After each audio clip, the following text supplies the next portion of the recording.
دے کر دیا تھا. صلوات پڑھیے.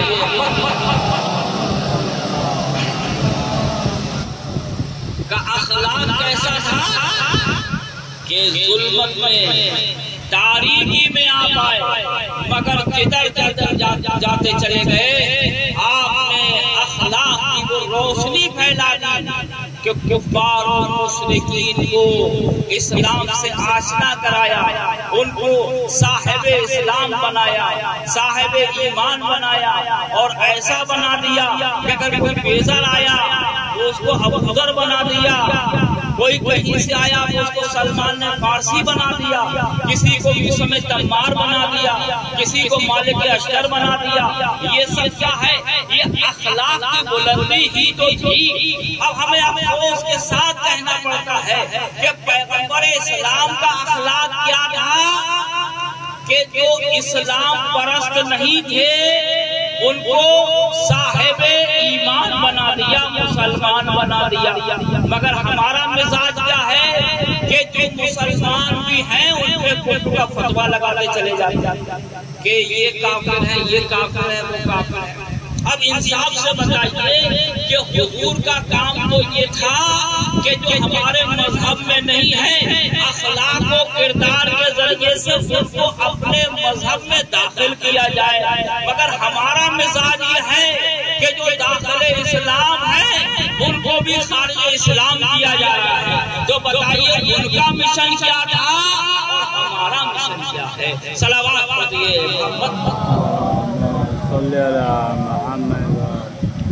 آپ کے کردار اور آپ کے اخلاق کی بلندی یہ تھی کہ آپ کے ذریعے سے کسی کی دل چکنی, کسی کا دل, کسی کو اذیت نہ پہنچنے پائے. ایک یہودی پیغمبر اسلام حضرت محمد مصطفیٰ صلی اللہ علیہ وسلم کی خدمت میں آتا ہے اور آنے کے بعد وہ خرمے پیش کرتا ہے کہ لیجیے خرمے نوش ہے. تو آپ نے کہا یہ صدقہ تو نہیں ہے, کہا یہ صدقہ نہیں ہے, ہدیہ آپ نے دے دیا. کہا میری ایک خواہش, ایک تمنا. کہا بتاؤ کیا خواہش ہے؟ کہا میں یہ چاہتا تھا کہ آپ میرے سامنے چند خرموں کو نوش فرما لیتے. تو اس یہودی نے خواہش ظاہر کی. اگرچہ پیغمبر اسلام روزے سے تھے مگر آپ نے روزہ افطار کیا. کسی نے سوال کیا تو آپ نے بتایا کہ مستحبی روزہ افطار کیا جا سکتا ہے.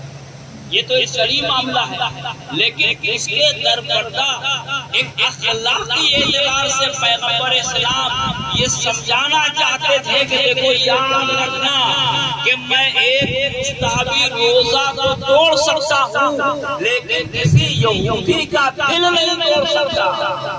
تو جب ایک یہودی کا دل نہیں توڑ سکتے تو کسی مسلمان کا دل کس طرح توڑ سکتے؟ اور عزیزوں یہی تو فرمان پیغمبر ہے کہ المسلم من سلم المسلمون بیدہ ولسانہ, کہ حقیقت میں مسلمان وہ ہے کہ جس کی زبان کے ذریعے اور جس کی ہاتھ کے ذریعے سے دوسرے مسلمان محفوظ رہے.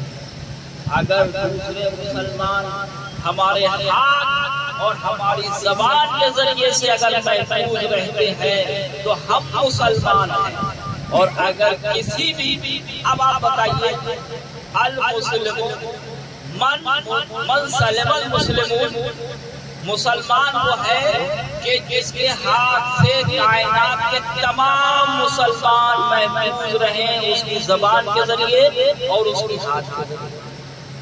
اب یہاں پہ کسی مذہب یا کسی مسلک کا کوئی لفظ استعمال تو دیوبندی, بریلوی یا اہل حدیث, شیعہ, سید, غیر سید, کسی کا لفظ نہیں, کوئی بھی ہو اگر وہ لا الہ الا اللہ محمد رسول اللہ پڑھ رہا ہے تو وہ کسی مذہب کا ہو, وہ اس کا اختیار ہے. مگر آپ کو اعتراض کرنے کا حق نہیں ہے, بلکہ اپنی زبان کو قابو میں رکھیے.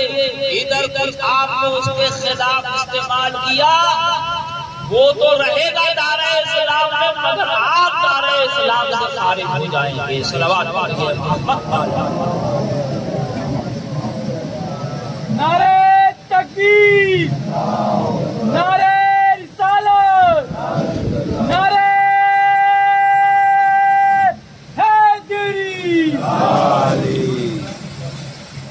عقلی سلسلہ آپ کا صحیح استعمال کیجیے. ہمارا ماحول ہمارا سماج کیا کہہ رہا ہے؟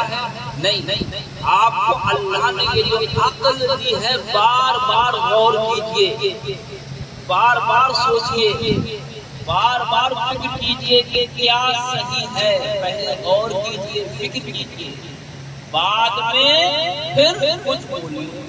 قرآن مجید نے بھی کہا قولوا قولا سدیدا، جو بھی کچھ کہو تو جچی تلی بات کہو. جو کچھ کہو تو جچی تلی بات کہو. یہی جو دل میں جو منہ میں آ گیا فوراً ہی بولنے کی اجازت آپ کو نہیں دی گئی ہے. بس ایک عدل کرو، ہوا اقرب للتقوی، عدل کرو، انصاف کرو، اس لیے کہ یہ تقوی کے زیادہ قریب ہے.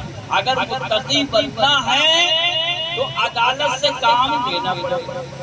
بھائی بہت سے لوگ تو ماشاءاللہ اتنے عادل ہیں کہ اگر تبروں کی تقسیم کرتے ہیں تو اس میں بھی ڈنڈی مارتے ہیں. بتائیے کتنا بڑا کام ہے. لیکن بہرحال یہاں بھی نیت کا پتہ چلتا ہے. اگر غربت ہے، ارے صاحب آپ کو خان ہے اور اگر ذرا دیکھا کہ اگر سلام نہیں کیا اچھا تو پتہ چلا وہاں پہ جا کے اب انتقام لیا. یہ آپ نے انتقام نہیں لیا ہے بلکہ اپنے ظالم ہونے کی سند دی ہے کہ یہاں میں عدالت سے کام نہیں کر رہا ہوں. اس کا مطلب یہ ہے اگر عادل نہیں ہے تو اس کا مطلب یہ ہے کہ آپ ظالم ہیں. ان اللہ ليحب الظالمین. یاد رکھنا کہ پروردگار عالم ظالمین کو دوست نہیں رکھتا. صلوات پڑھیے محمد.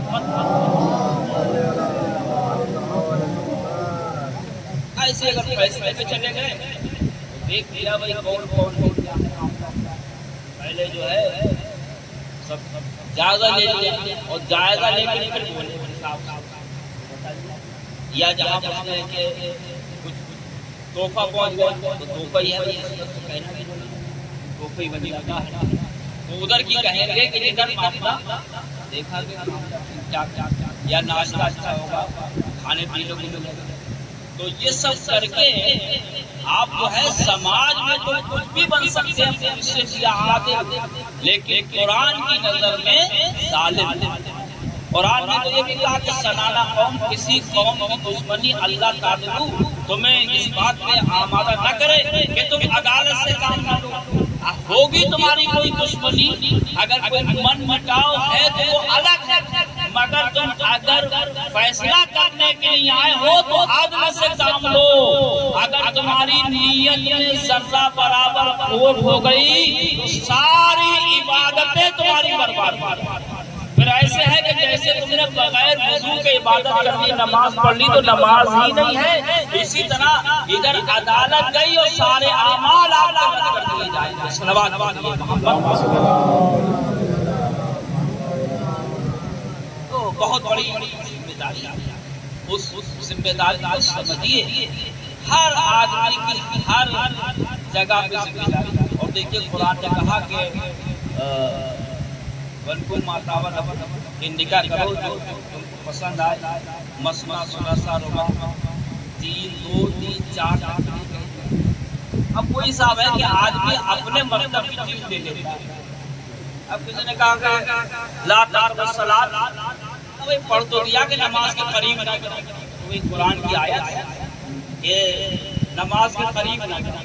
اتنی بس مطلب کی آیت ہے لا تقربوا الصلاۃ کہ نماز کے قریب نہ کرو. اتنی مولانا صاحب سے پڑھ دیا صاحب لا تقربوا الصلاۃ، نماز کے قریب نہ جاؤ. قرآن کی آیت ہے. اب ہمیں جانے کی کیا ضرورت ہے؟ لیکن بات کا حصہ نہیں پڑا. وَأَنْتُمْ سُكَارَىٰ، جب تک تم نشے کی حالت نہ ہو تم نماز کے قریب نہ جاؤ. نماز کے قریب اگر اجازت کی حالت میں ہے تو کیسے جا سکتے؟ مسجد کے اندر بھی کب جاؤ گے جب آپ طیب و طاہر ہو، نجس ہو تو نہیں جا سکتے. تو اتنا نہ سنیے کے ساتھ نہ جائیے. تو آدمی کبھی کبھی جو ہے وہ مطلب کی چیز لے لیتا ہے اور بعض کی جو شرائط ہیں ان کو بھول جاتا ہے. شرائط ہی بہت بڑا مسئلہ ہے. یوں تو ہر چیز آسان ہے لیکن جب شرائط کے ساتھ انجام دیں گے تو بہت مشکل ہے.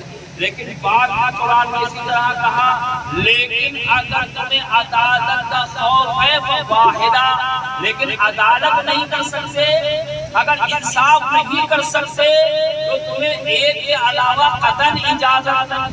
تو ہر جگہ پہ شرط دیکھیے بھائی 2 رکعت نماز پڑھنا بہت آسان ہے، لیکن 2 رکعت کے شرائط تو آپ دیکھیے کہ آپ کو قبلہ رخ رہنا ہے، بولنا نہیں ہے، آپ کا لباس پاک ہو، مکان ہوا ہو، غصبی جگہ نہ ہو، وضو کیے ہوئے ہو، بات نہ کریں، رخ بدلنے نہ پائے، کتنے شرائط ہیں۔ تو کسی چیز کو بھی جب آپ انجام دیں گے، انجام دینا بہت آسان ہے، لیکن اس کے شرائط کو انجام دینا یہ بہت مشکل ہے۔ اسی طرح عزادار کرنا بہت آسان ہے، لیکن عزادار کے شرائط کو پورا کرنا یہ بہت مشکل ہے۔ صلوات پڑھیے محمد اللہم صلی علی محمد وآل محمد۔ سبحان اللہ، سبحان اللہ۔ شرائط بہت اہم ہے، کسی چیز کے شرائط کو انجام دینا وہ ہم سب کی ذمہ داری ہے۔ وہ عزیزوں وہی چیز ہے کہ عقل کا صحیح استعمال کرنا چاہیے کہ اللہ نے جو ہم کو یہ عقل دی ہے تو ہم سوچیں کہ آیا ہم اس کا صحیح استعمال کر رہے ہیں یا استعمال نہیں۔ اسی وجہ سے مولائے کائنات حضرت علی بن ابی طالب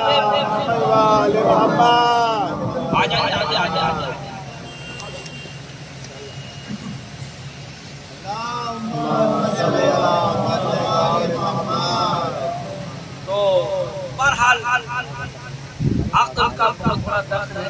ابھی میں نے عرض کیا کہ مولائے کائنات نے اسی سلسلے میں ارشاد فرمایا کہ لسان العاقل ورا قلب، کہ عاقل کی زبان اس کے دل کے پیچھے رہتی ہے، وقلب الاحمق ورا لسان، کہ عاقل وہ ہے کہ اس کی زبان پیچھے ہوتی ہے اور دل آگے رہتا ہے، واللسان العاقل ورا قلب، کہ عاقل کی زبان اس کے دل کے پیچھے رہتی ہے، وقلب الاحمق ورا لسانہ، اور بے وقوف کا دل اس کی زبان کے پیچھے رہتا ہے۔ تو کیا کبھی آپ نے ظاہراً کی زبان یہاں ہے، دل یہاں، صاحب بھلا انسان کی زبان آگے آگے اور دل پیچھے لگا ہوا، یا فلاں کا دل آگے زبان ظاہراً تو کچھ نہیں دکھائی دیتا۔ پھر مولا کیا کہنا چاہتے ہیں کہ عاقل کی زبان پیچھے دل آگے اور بے وقوف کی زبان آگے دل پیچھے، یعنی عاقل وہ ہے کہ پہلے سوچتا ہے اور فکر کرتا ہے بعد میں بولتا ہے، اور بے وقوف وہ ہے کہ بولتا پہلے ہے اور سوچتا بعد میں۔ یہ فیصلہ ہے کہ جب بھی آپ کچھ معاملہ ہو، کوئی بھی مسئلہ ہو، فوراً ہی بڑبڑ آدمی کر دیتا ہے، بہت سارے معاملات اسی وجہ سے بگڑ جاتے ہیں۔ اور جناب لقمان جن کا بہت بڑا مرتبہ قرآن مجید میں، یہ کبھی ابھی کسی زمانے میں کسی کے غلام، اب بہرحال یہ کہ صاحب کرامت، صاحب اپنے فراست تھے، تو بہت ایسے کام ہوتے تھے، تو ان کا مالک جب کہیں بیٹھتے تھے تو بڑی بڑی باتیں کہ میرا بڑا غلام ہے، اس کا نام لقمان ہے، یہ لوگوں کو سنتے سنتے کان پھٹے گا، بہت پڑھائی کرتے تو کچھ لگتا بھی نہیں ہے اتنی پڑھائی، ہم امتحان کریں گے۔ تو ایک روز آ گئے جناب لقمان سے کہا کہ یہ بڑا جانور ہے، ذرا اس میں سے جو سب سے قیمتی اور سب سے بہتر چیز ہو ان کو لیا،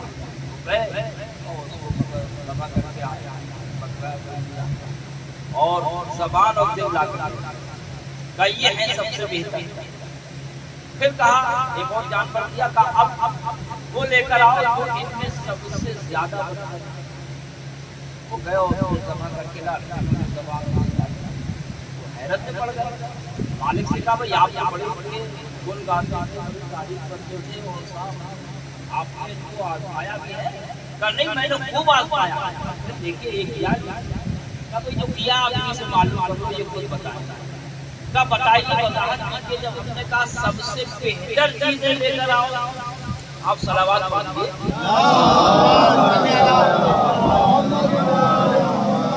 بس آخری بات میں اپنی منزل تک آنا چاہتا ہوں. کہا کہ آپ سے کہا سب سے بہتر عقیدہ لے کر آؤ تو آپ نے زبان و دل دے دی. جب ہم نے کہا سب سے بدتر چیز ہے تو ہم نے یہی کہا کہ ہاں دیکھیے جب زبان اور دل متحد رہے جو زبان کہے وہ دل کہے تو ان سے بہتر کوئی نہیں ہے. لیکن جب زبان کچھ کہے اور دل کچھ کہے تو ان سے خطرناک کوئی چیز نہیں ہے. اسی کو منافقت کہا جاتا ہے کہ زبان کچھ ہے اور دل کچھ ہے. صلوات پڑھیے محمد.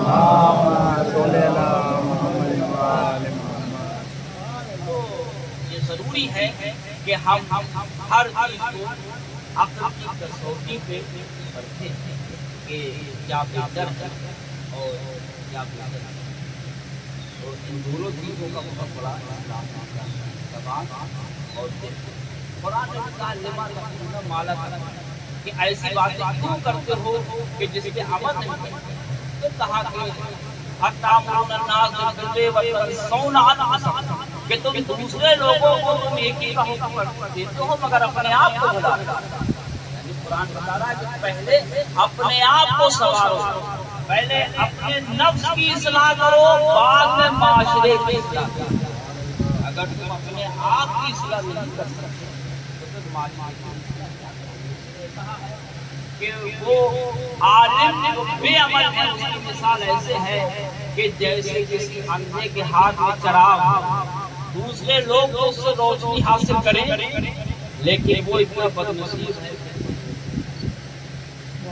یہ ائمہ حضرت امام حسین علیہ السلام علیہ کے چاہیے کہ ہم اس سے روشنی حاصل کریں.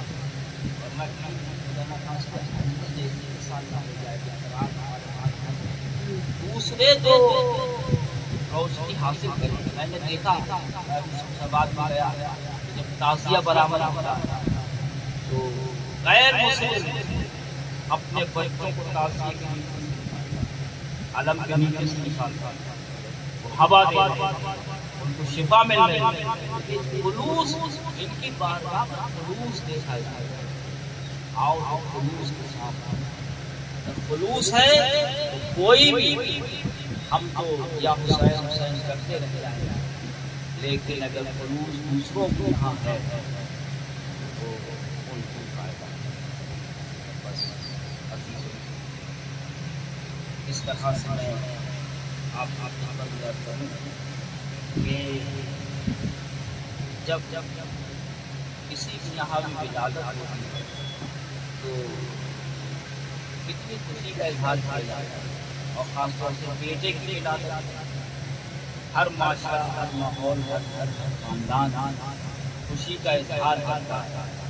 لیکن یہ واحد ایسی ہستی کہ حضرت امام حسین کی ولادت میں بھی ایک غم کا ماحول ہے.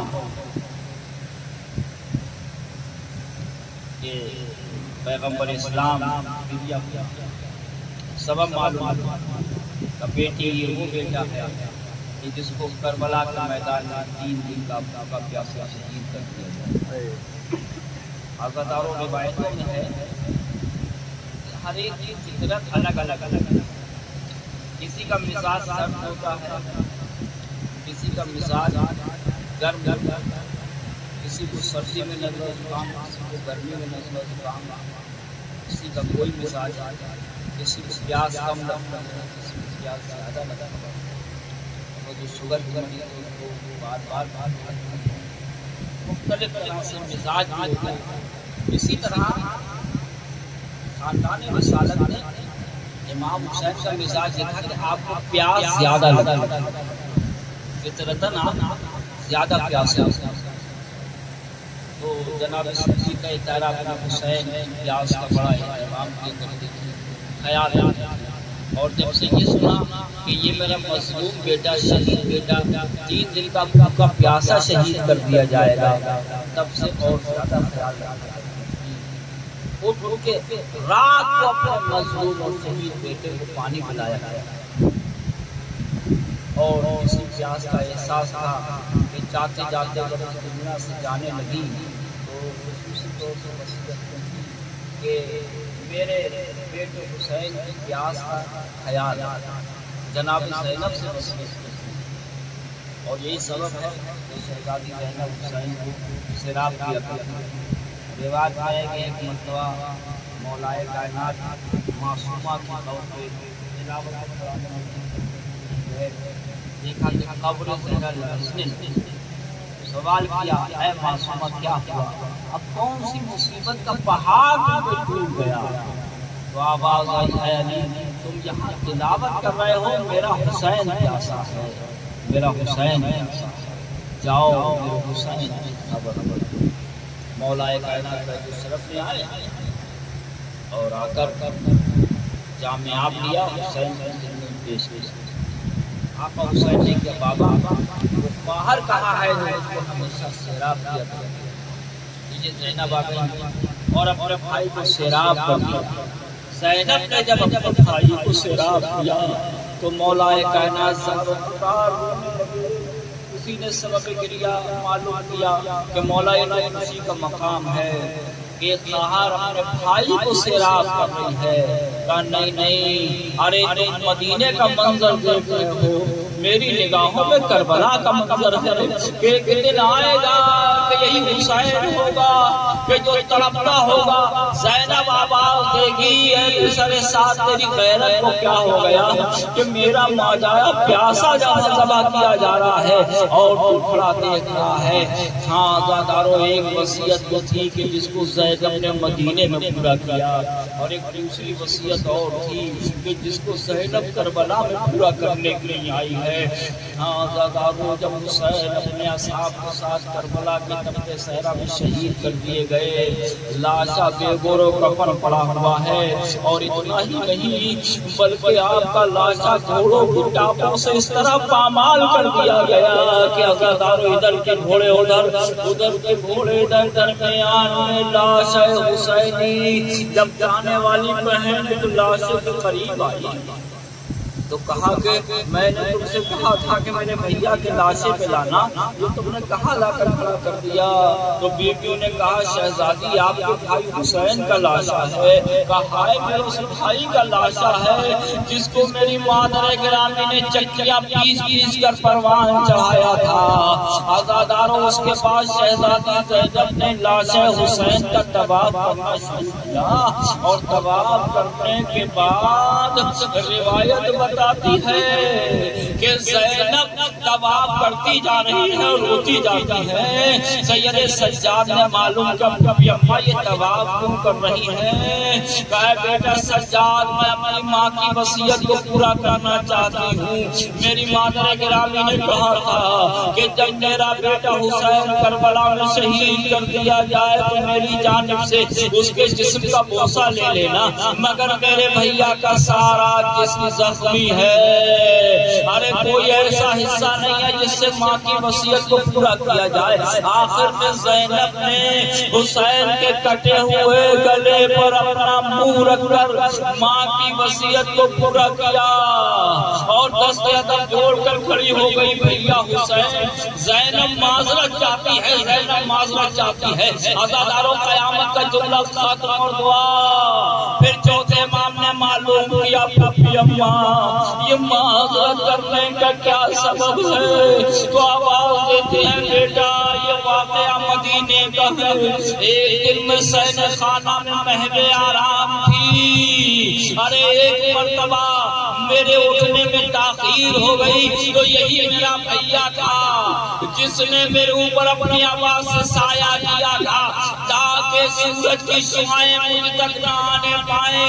جب میں خواب سے بیدار ہوئی اور اپنے بھیا کو دیکھا تھا تو میں نے کہا تھا اے میرے ماجائے حسین، زینب اس احسان کا بدلہ ضرور ادا کرے گی، مگر وہ مصیبت ارے زینب کی مجبوری، اے کاش کہ میرے پاس رضا ہوتی تو اپنے بھیا کے لاشے پہ ڈال دیتی۔ زینب مجبور ہے بھیا معاف کرنا کہ تیرا لاشا زیر آسمان پڑا ہوا ہے، میں تجھے دفن